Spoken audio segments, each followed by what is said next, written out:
nationalistic thinking is not going into the preparation of manifestos by the political parties. They are only looking at catching the vote by whatever the means.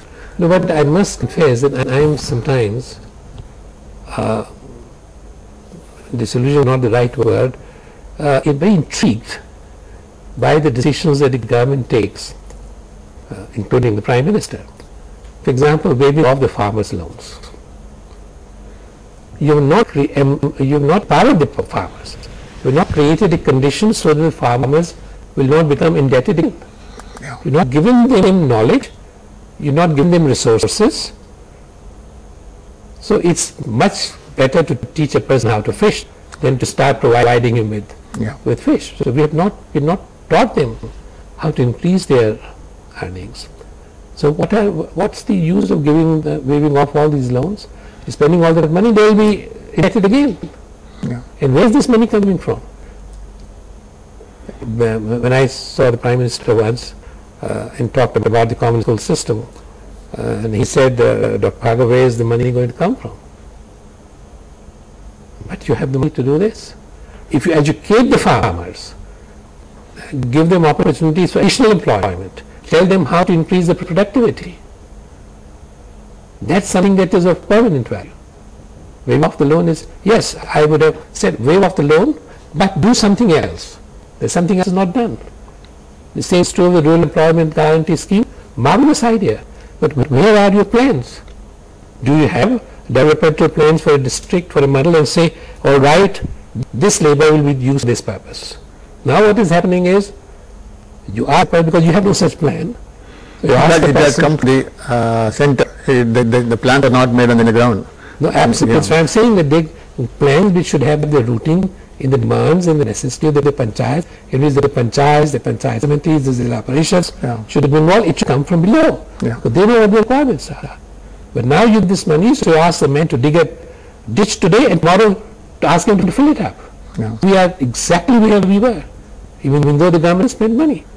Now this is not what happened in the Depression in the United States in the 1930s. They knew how to use that labor. That's how their highways were constructed.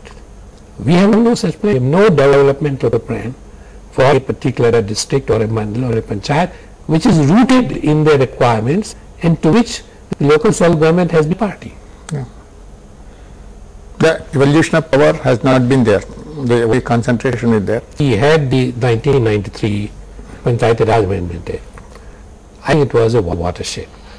It was an excellent document with some problems like appointment of a secretary, not enough financial powers to the sarpanch or the panchayat. It was a watershed. The fact is, Kerala, the Panchayat Raj system is working very well. And that is one of the reasons of affluence, this and the fact that the rate of literacy and education is so high. So Panchayat Raj system is working well. There's much less exploitation there. Ultimately it really boils down to... You have been living in Hyderabad for almost 6 decades. You have been seeing Andhra politicians and politics.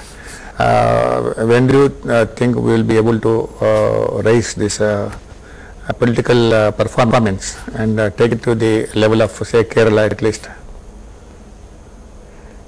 Well, I'm a born optimist. I must say that I don't see this happening in the next few years. I think if a party like Lok Satta can come into power, then perhaps this could happen in a very short time, because I have seen the party grow from day one, and it has people of impeccable integrity in it.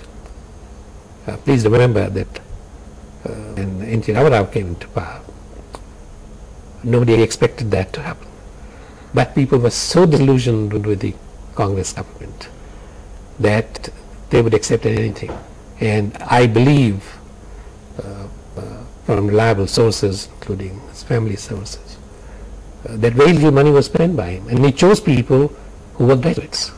Large number, in fact, the number of graduates in the first government of NTR was several times greater than the number of graduates in the previous government of the Congress.